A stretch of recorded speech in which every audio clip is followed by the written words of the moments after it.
Hey, it's Troy from hittingitsolid.com here. Thanks for watching. So I'm going to show you the proper wrist hinge in backswing. Now, this is obviously really important, but it's also quite confusing because you've probably seen a lot of your favorite players. I'll be showing a few through this video, and all of them hinge differently. So it can be confusing. Should you hinge early in your backswing? Should you hinge later? How much hinge you should do? Can be quite confusing. What is the best way to do it? Because as I said, so many different ways. I was taught this earlier on, was to hinge early, to really set those wrists really early like this. But I've since sort of found and experimenting that wasn't the best method for me. I found that if I hinged them too early, I could easily get to the top, and there was a lot of strain on my wrists. They were completely fully hinged like that, and the first thing I wanted to do as soon as I started the downswing was release that tension, and then I'd end up casting it. So you need to be careful when you're hinging that you don't fully max out that hinge in your wrist, because as soon as you get to the top, first thing your body wants to do is release tension, and you may well end up casting. I'm curious if you've tried that. Drop me a comment down below if you've always been someone that's hinged early. How has that worked out for you? Been good or bad?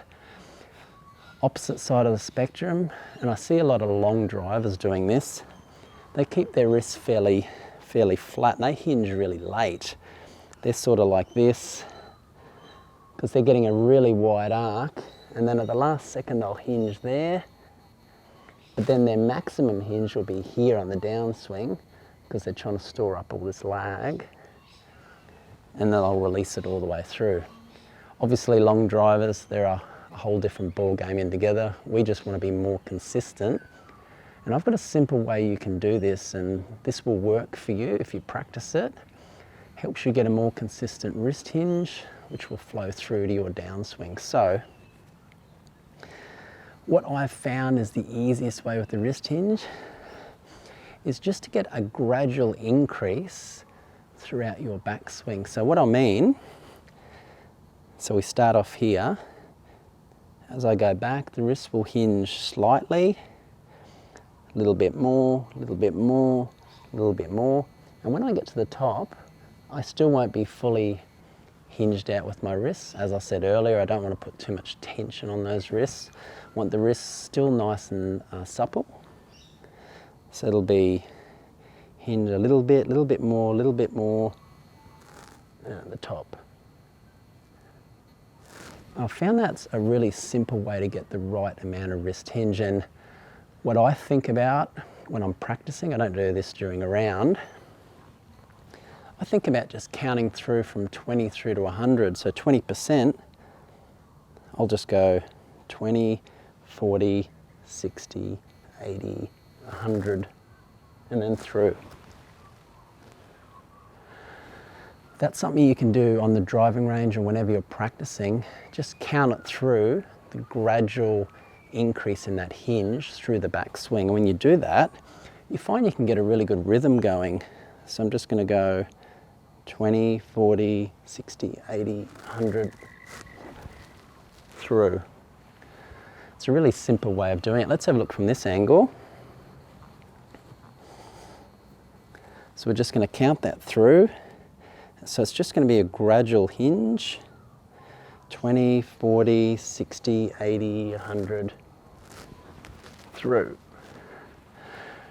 Getting that gradual hinge is a great way to get your backswing really working efficiently. Now, a key thing that I didn't mention with the hinge, really important, that when you are hinging, you're hinging up in your backswing, not back around. More up instead of back around like this. This angle will show it better,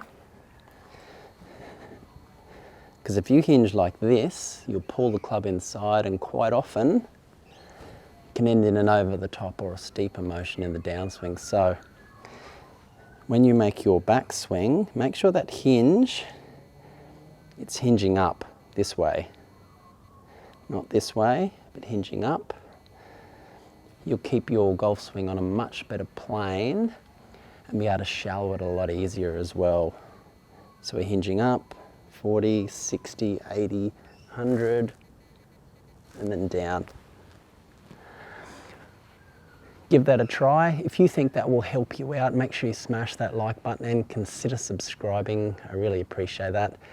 Now I've got a video coming up that talks about how you can make a shorter backswing and still generate plenty of power. So make sure you watch it. It's coming up.